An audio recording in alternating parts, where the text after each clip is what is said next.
We'd like to welcome each and every individual to Voices of Integrity podcast for Action Vision for Teams Coaching and the Life GPS mobile app and the ART tree, Atomic Ripple Reaction Tree.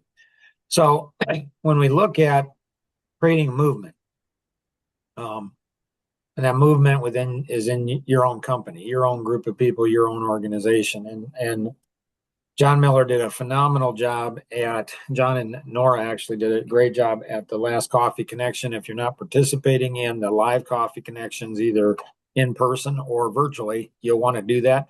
So connect with the individual who invited you to participate in today's session, and they can give you additional information how to participate in either one of those. When we look at the ART tree, there's different roles. And so the first 7 roles is the founder.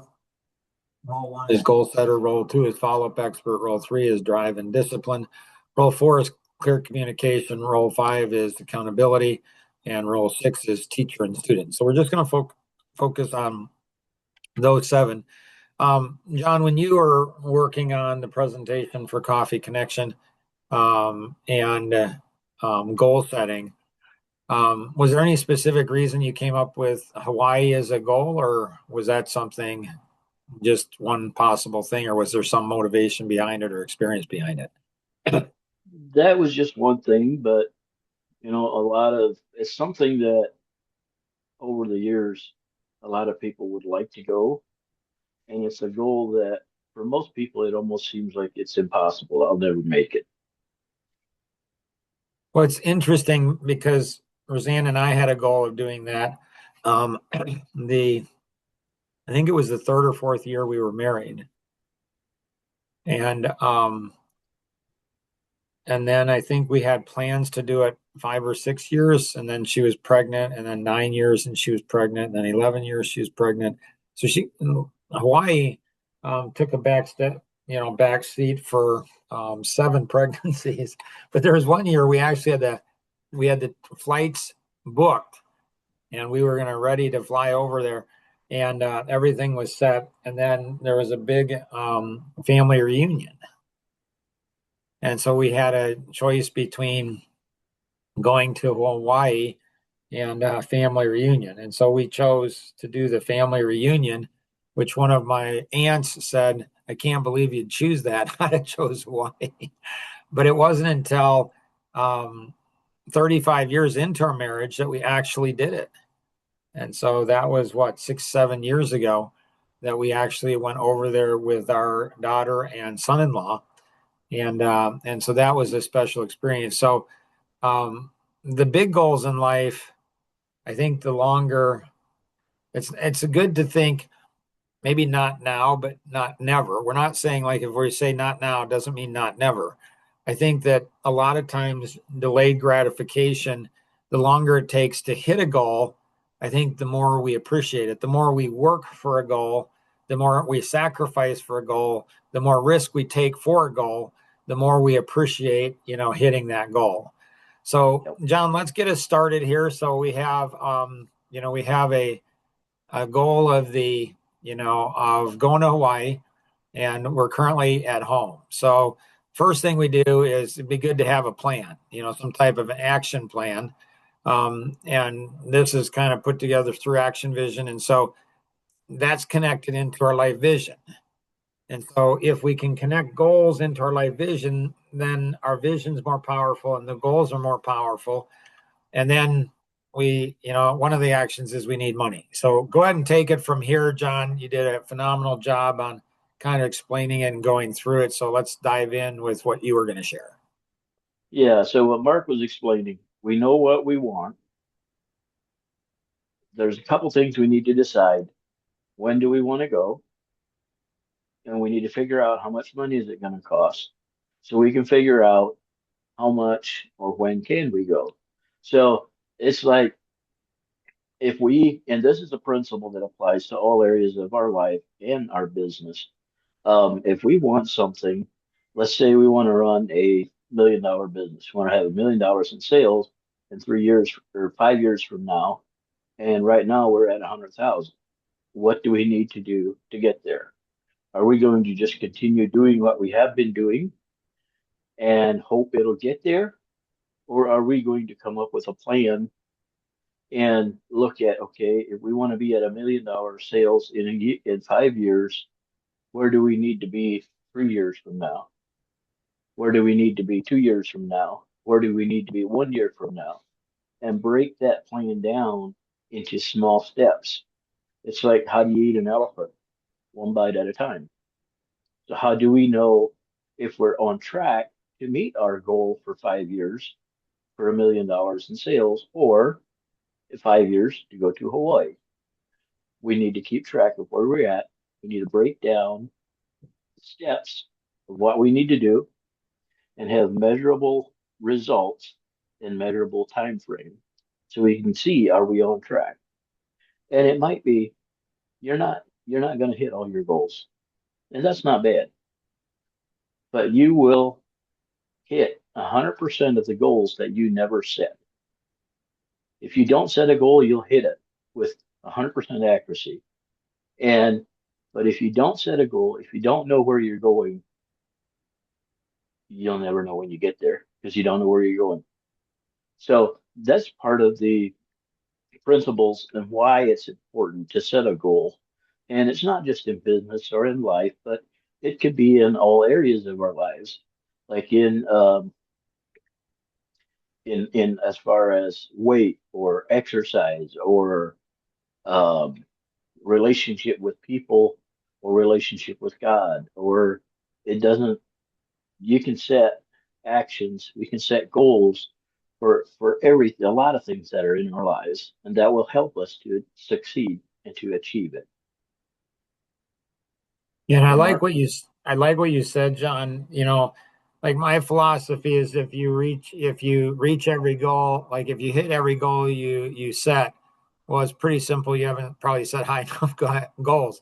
In when I first got into sales and the mortgage industry, I'd ask people I'm interviewing, would you rather go ahead and set a goal of, you know, hitting 200,000 and hit 150,000, or would you rather set a goal of 100,000 and hit 100,000? It was interesting to me on how many said I'd rather set a goal of 100,000 and hit 100,000. And I'm like, really? So you'd rather take, you know, 50,000 less in income just to feel good because you hit the goal. And that's okay. There's nothing wrong with that. And so I think a lot of times reason people don't set goals is because they're afraid that they're not going to hit the goal, but they're missing the whole point. You know, it's not it's not the achieving of the goal that brings the satisfaction, not real satisfaction. It's the pursuit of it. So we need the money to get, you know, then we need to figure out, okay, the car. Well, this car is probably not going to get the job done. Like, that's not going to get us there. We could have somebody else take us, you know, or we could go in style. Like, again, it's up to us. Then we got to, you know, get to the airport and then we've got to fly. And then we've got to have it all come back down around again. And so goals are results that we're looking for in our life. And John or other people, you can all interrupt me at any time if you have a thought or a question or, you know, you want to hit something home. And so as a young man, I set goals, a lot of goals. And, you know, some of them I didn't some of them I didn't hit. Some of them took me a lot longer. There was one particular goal that I set for when I, you know, turned 30. And my mom went ahead and said, came up and, you know, I was married and had kids and stuff. And she says, Mark, I'm a little concerned, but I don't think you're going to hit this goal by the time you're 30. And I laughed and I said, well, Mom, when you set those high of goals, when you set as high goals as what I'm setting, you don't do it for the goal, Mom. You do it, you learn to enjoy the journey, not focus just on the destination. And so you're going to run into challenges when we have what's called in the art tree, you have the goal setter.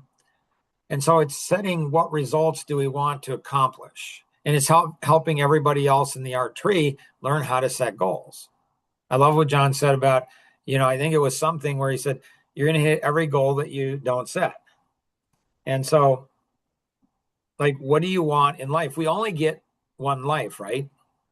and when So, you set a goal, set one that stretches you. right? Like, right? I mean, it's okay if you don't hit a goal. It's interesting. My mom, my oldest brother, he's a CPA. My youngest sister's medical doctor. There's me and a couple others in between that struggle a little bit more in school. But my mom said to me as a boy, she said, Mark, if your brother Vern, if he gets an A in a class and you get a C in a class and you've done the best you can do and he hasn't, you've done better than he has. So again, don't get all caught up in, I have to hit the goal. The goal is the goal. And I agree with John, stretch it, stretch yourself. It's like, it's like, and different personalities will go after different. The driver and the expressive will tend to set big stretch goals. Be considerate of the analytic and amiable that will tend to send not as stretch goals. And so they really want to go ahead and feel they can achieve it. The driver and the expressive almost set goals that are unrealistic. And if that helps you to achieve more, there's nothing wrong with that either. But be considerate of one another. Now, in role 2, it's follow up. So follow up is so important. And it's, if we want to achieve everything like in life, like what do we value in life? And so do we want to accomplish the most in every part of our life? Well, we need to set goals. What do we want to do? And then how are we going to get there? What are the specific actions that we need to do? So to get where we want to go in any area of life, we need to do the right actions in the right way over the right period of time. Right actions, right way over the right period of time. And one of the biggest challenges we have is follow-up. We don't do well in follow-up. Now there's something that calls walls of opportunities, and John covered this at Coffee Connection, where what happens if your car breaks down? What happens if there's snow? What happens if there is a delay on the plane? And so I think that one of the things that I'm seeing that breaks my heart is it seems like there's a higher propensity for laziness in society today. Well, I set a goal, it didn't work. I'm just going to give up. And it's like, really? So walls of opportunities is when a wall comes up, a problem comes up, something comes up, go over that wall, under the wall, to the left, to the right, blow it up, tear it down, somehow, some way, make a breakthrough. The bigger the wall, thicker the wall, the more important it is to make a breakthrough. The bigger the wall, the harder it is, the more important it is to make a breakthrough. So my wife and I, we've been married for 41 years.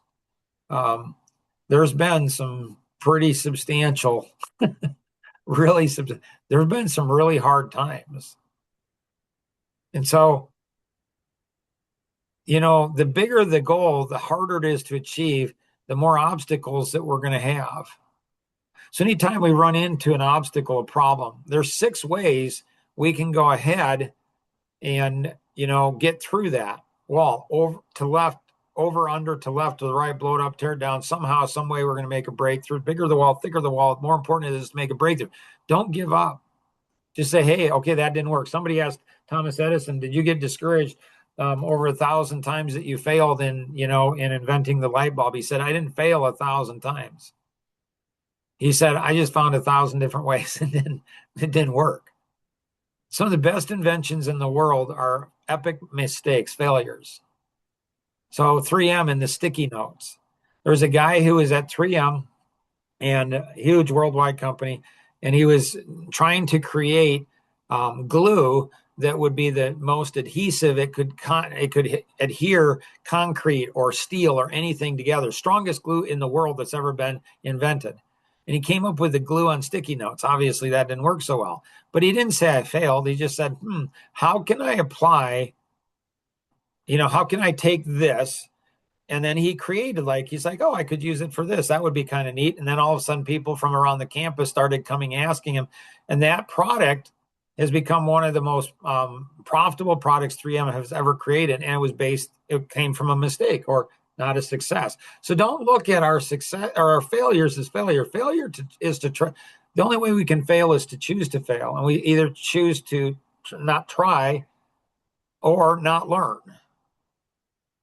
And then this here is, I think, important, is frequency. And so drive and discipline often, and this is where a lot of times people might not like the driver personality. That's my personality. Like they don't like it. They don't like, being pushed. But the bigger the goal, the harder it is, the more obstacle that personality can help drive things forward. So frequencies, you have low frequency, which is a radio wave, and high frequency, which is an X-ray or a gamma ray. Which one's better, an X-ray or a radio wave? Well, they're not better. They're just different. If you want to relax, it's good to go out and relax with, music. If you want to see if your bone's broken, music's not going to do any good. You got to have an X-ray. So understanding this is really important. Role 4 is clear communication. So when you think about, sorry, was there somebody? So when you think about all of these pieces, the home, the money, the car, the airplane, throughout all of these things, there's going to be communications. Communications is so important. That's why each of these roles in the art tree is so important. And the thing that I love about the art tree is that each of these roles isn't just for business, right? If I learn to be a better communicator at the office, I'm going to be a better communicator with my wife and my 7 kids and 10 grandkids. If I learn to be a better communicator with my wife, I'm going to take that and I'm going to be a better communicator with my clients and or, at work professionally.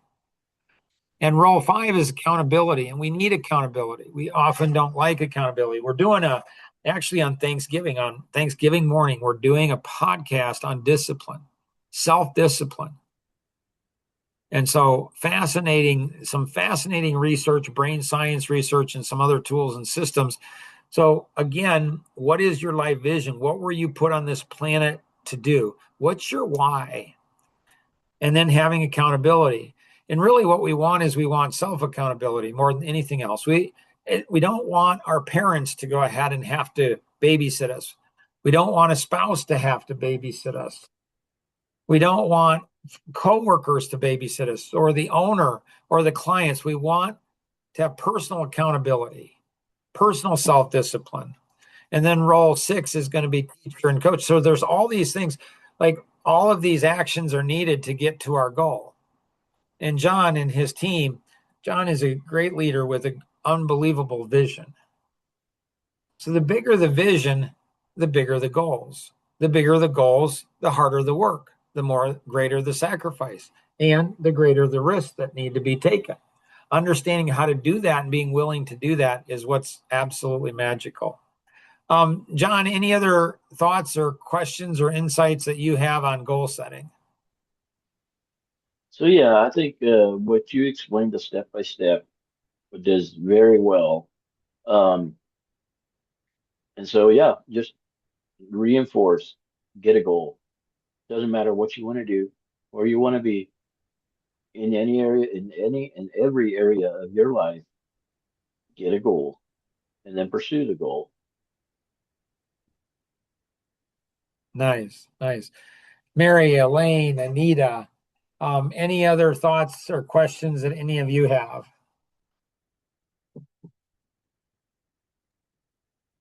No. So for me,